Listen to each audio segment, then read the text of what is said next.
For most of my life, I have made these big, bold, life-shaking moves. I've changed cities and states, entered into relationships that others maybe didn't get, tried to reinvent myself.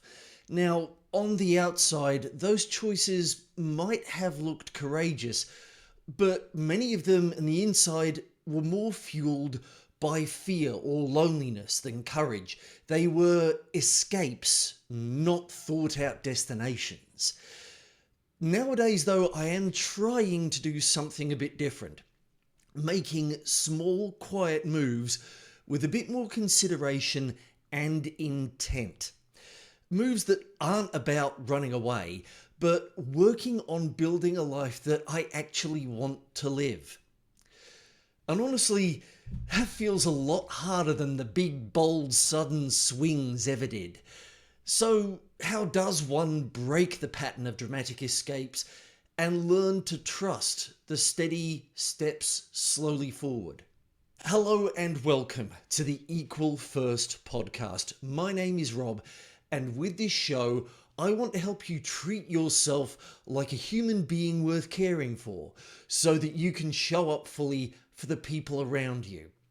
Now, I would very much appreciate if you could give this episode a like and subscribe to the show so that you can get the latest episodes as I post them.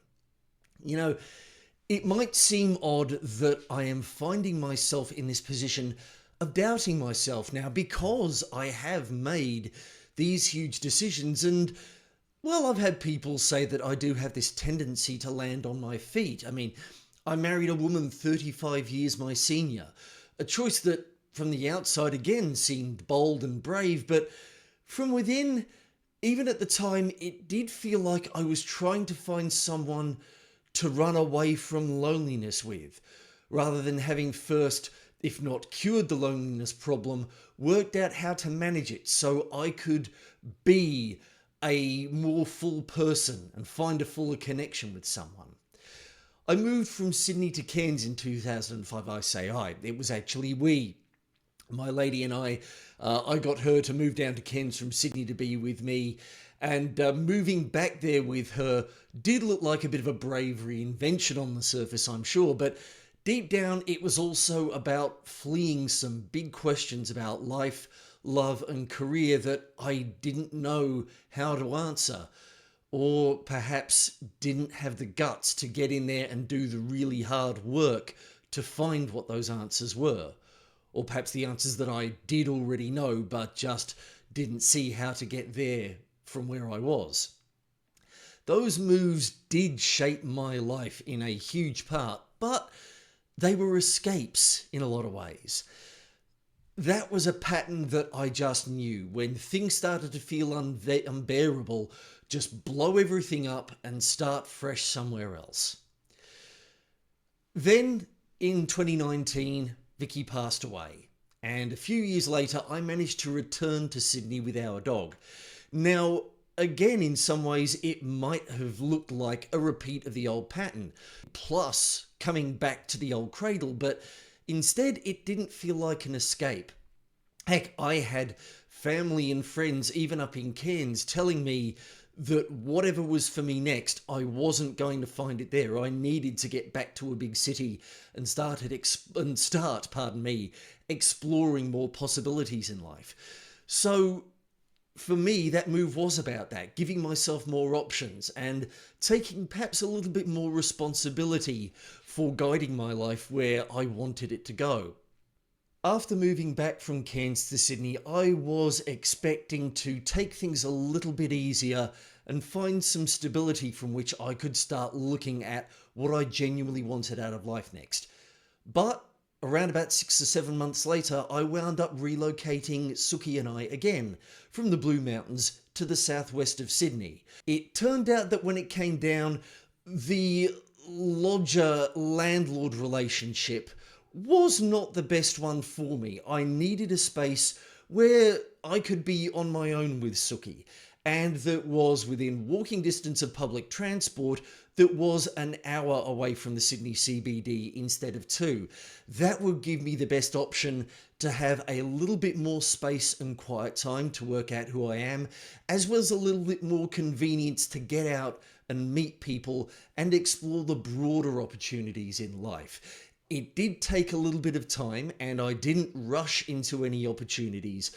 I looked around and I wound up going for one that I think was one of the best ones of the options that I discovered. In that way, that move and the one before it didn't fit that old pattern of just trying to run from things that were unpleasant. I was making steps toward something that I genuinely wanted in life. Rather than trying to get away to a perpetual holiday in some ways in Cairns, come back down here and start doing a little bit more hard work in working out what I genuinely want out of life and how I can be, if not my best self, then my favourite self. They took time and patience to implement, these moves did. And that's the stuff that I am starting to learn to trust in now. That change doesn't have to come in big ways and rapidly. It can be worked on little by little. On that front, I want to talk a little bit more about some of those steady steps I'm taking. They're kind of on two fronts at the moment. The first one is my income generating life. Basically, for the past 20 years, my work has been pretty much entry level. So there has been this concern as to how good that experience looks on a resume and whether my skills translate, and how I can actually take all the stuff that I've been doing outside work, such as all this podcast stuff, and turning it into something that will build my career more. The old me might have just tried to frantically leap into another job, no matter what that might have been. But at the moment, I'm actually engaging some career guidance, doing a bit more research and looking for the small next steps toward an income generating life that will not only satisfy me, but that I will be proud of, and that will also get me working with people of whom I can be proud too. Which kind of leads me to the other point. Building out a social circle. I think for years I've been talking about, ever since my mate Scott in Canada kind of pointed it out to me, that I've been looking for my ride or die crew. I'm trying to explore things a bit more broadly. I've joined the Lions Club, the Sydney Book Society on Facebook. I'm trying to spend more time with friends, both old and new. And in the meantime, I'm just trying to get out on my own and build more of that sense of self-satisfaction that will help me make better connections with friends. So I guess in closing, the point is the hardest part isn't fixing on a big idea and leaping toward it. In some ways, that is kind of easy. It's trying to identify what you've always been doing and working out what to do differently, especially when that involves doing lots of smaller things consistently. That's another thing about the big swings. You do them one and done.